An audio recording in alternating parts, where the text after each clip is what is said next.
que je sens que ça va être compliqué de continuer dans ces conditions de travail. Et là, je prends 64. Vous m'avez surpris, là, j'ai rien préparé.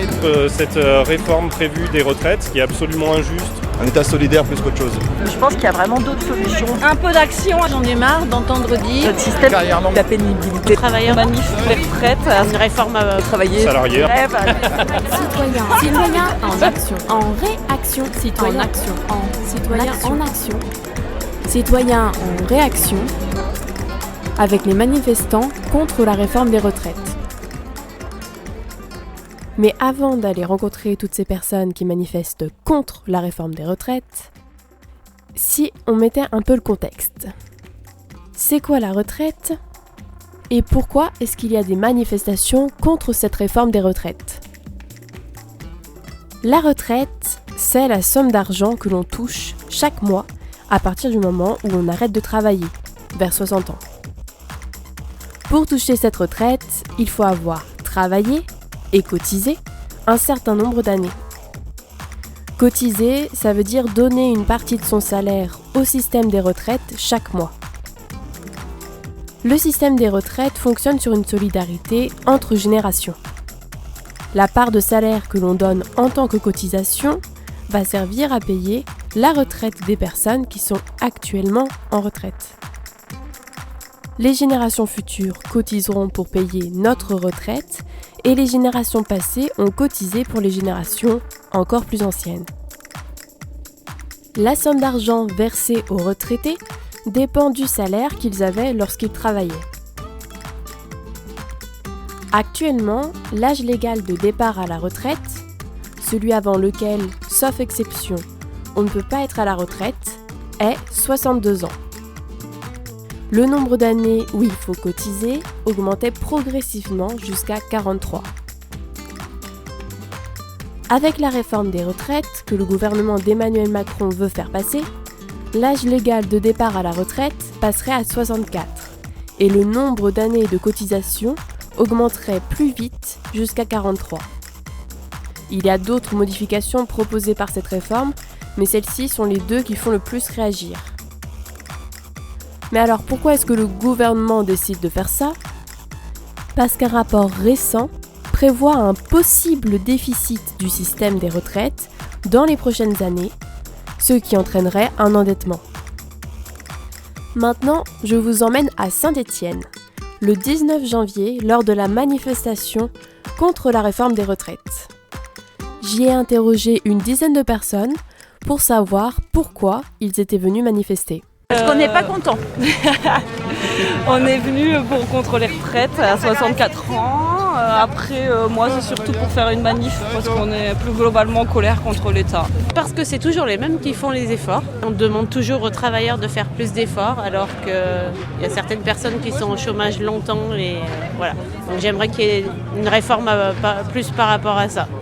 Donc je suis infirmier dans un centre de soins en addictologie. Je suis là aujourd'hui pour lutter contre cette réforme prévue des retraites qui est absolument injuste pour énormément de salariés, à peu près tout le monde en fait. Moi personnellement en tant qu'infirmier, entre les années d'études et tout ça, ma retraite se présagerait pour 68 ans.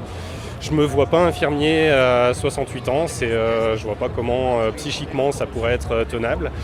Et quand je pense à des personnes qui auront bossé à l'usine toute leur vie, avec des boulots qui ne seront pas forcément reconnus comme pénibles et pourtant qui auront trimé pour des salaires dérisoires et qui vont se crever à la tâche, pour moi c'est inadmissible. Moi je suis là parce qu'en tant que retraitée, j'en ai marre d'entendre dire dans les médias surtout, que les retraités ne sont pas solidaires de ce mouvement de protestation. Si, on est très solidaires parce qu'on sait ce qu'on a eu à la retraite et on voudrait bien que les autres l'aient aussi. Moi je travaille depuis 26 ans, j'ai 49 ans. J'ai commencé à travailler avec la retraite à 60 ans. On a pris les réformes Fillon sous Sarkozy qui ont rallongé donc l'âge de départ à la retraite de 2 ans, 62. Voilà. Et là je prends 64. Voilà. Donc si tous les 10 ans je prends 2 ans, j'avais pas fini de travailler. Je suis là parce que je commence ma vie active avec une perspective de retraite à 64 ans voire plus et que je sens que ça va être compliqué de continuer dans ces conditions de travail-là avec le salaire qu'ils me proposent en fin de carrière, c'est compliqué. À vrai dire, c'est pour les retraites, mais c'est surtout aussi pour montrer qu'on pense aux autres. C'est pas un choix égoïste pour les jeunes, c'est aussi pour les jeunes, c'est pour les gens qui ont déjà payé et qui sont là quand même avec nous, qui nous soutiennent aussi. Donc je pense que c'est vraiment un état solidaire plus qu'autre chose. Théoriquement, je devrais travailler jusqu'à 67 ans et que, vu la pénibilité de mon travail, parce que je travaille avec des enfants très petits, je ne crois pas être capable d'aller jusque-là, voire au-delà si les réformes comme celles qui sont proposées aujourd'hui passent. Parce qu'on ne veut pas travailler plus. Moi, je suis salarié, mais en maladie, donc je ne travaille plus. Et voilà, j'ai 60 ans. Je devais partir en carrière longue à la fin de l'année. Avec la réforme des retraites, je ne pourrais pas partir en carrière longue à la fin de l'année. Donc sans carrière longue, c'était 62 ans. Mais avec la réforme, maintenant, ça serait 62 ans et 9 mois. Et non, c'est trop. Déjà, j'arrive plus à travailler maintenant, vu que je suis en arrêt maladie. Alors repousser encore, c'est pas possible. C'est simple, c'est basique. Je suis prof d'art plastique en collège. Entre le moment où j'ai commencé ma carrière il y a 19 ans et aujourd'hui, il y a des changements que je trouve incompréhensibles et non justifiés sur les conditions de mon métier et là sur la réforme des retraites. Je pense qu'il y a vraiment d'autres solutions pour que notre système soit continu.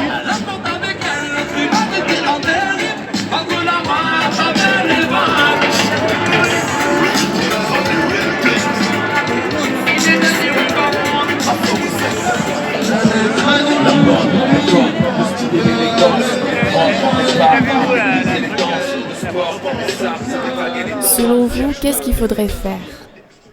Quelles solutions ou quelles actions vous envisagez de faire ou vous faites déjà ? Je ne suis pas quelqu'un de construit suffisamment pour répondre à cette question de façon intelligente, dirons-nous. Forcément, il faut qu'il y ait des gens qui prennent des décisions, mais ils devraient vraiment prendre en compte la vie des gens ordinaires, ce qui n'est pas le cas pour l'instant. Continuer de faire des jours de grève à tout métier confondu, public-privé, puisqu'on est dans le même combat. Donc moi je suis prête, je me suis mise en tête qu'un jour de manifestation c'était pas suffisant, je suis prête à en faire d'autres, il n'y a aucun souci. S'il y avait plus de monde qui cotisait et qui travaillait, on aurait besoin de travailler moins longtemps. Par rapport aux retraites, on a déjà manifesté en 2019. Personnellement, j'ai donné 6 jours de salaire. J'ai fait 6 journées de grève entières. Et j'en ai fait d'autres pour d'autres raisons. Je suis dans l'éducation nationale pour d'autres thèmes. Mais sur les retraites, 6 jours. Et là, c'est mon 7e. Donc j'espère qu'à un moment, le gouvernement réagira. Je pense avoir déjà fait pas mal. Nous, en tant que retraités, on n'y perd pas de salaire. Donc oui, on est partant pour appuyer autant qu'on peut. Oui, aussi longtemps qu'on peut. Toute action légale, donc manifestation, pétition, rassemblement, moi je dirais blocage s'il faut. Voilà.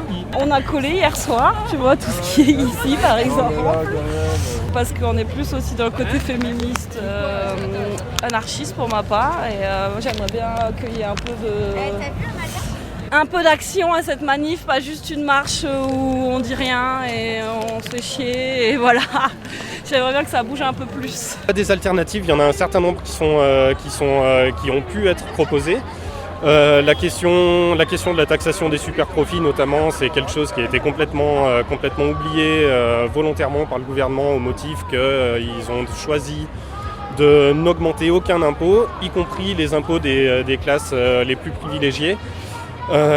Et ça va complètement à l'encontre des valeurs de solidarité qui m'animent et qui sont aussi celles de la France pour moi. Lutter jusqu'à ce qu'il lâche. Mettre la pression non-stop et rien lâcher, c'est tout, quoi. C'est tout ce qu'on peut faire. On va quand même pas prendre d'assaut l'Elysée, hein.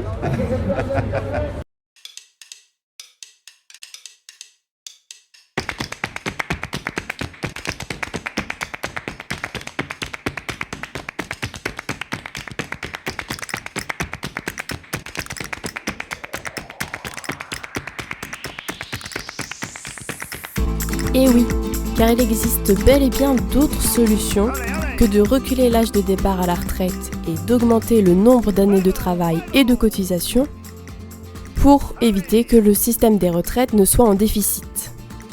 Je suis loin d'être experte et je vous laisserai aller regarder sur internet ce que les experts disent, mais je peux vous faire un rapide résumé des solutions qu'ils proposent.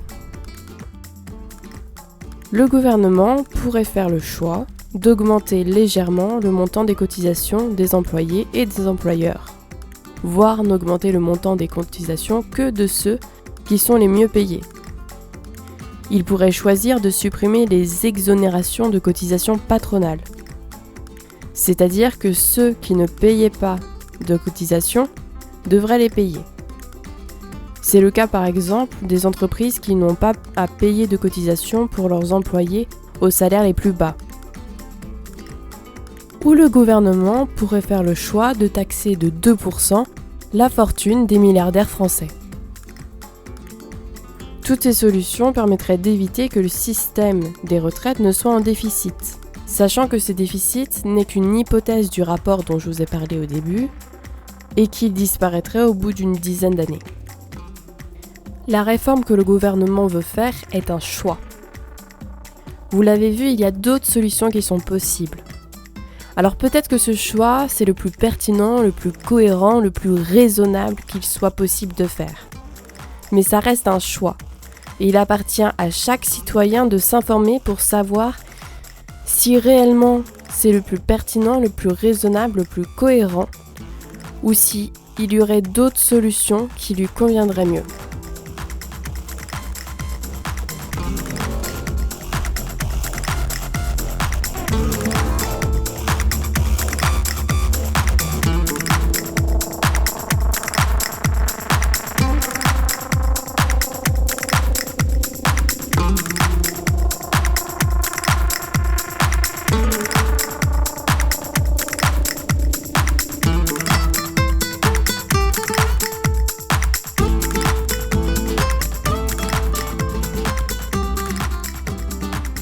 Merci aux manifestants qui ont bien voulu répondre à mes questions.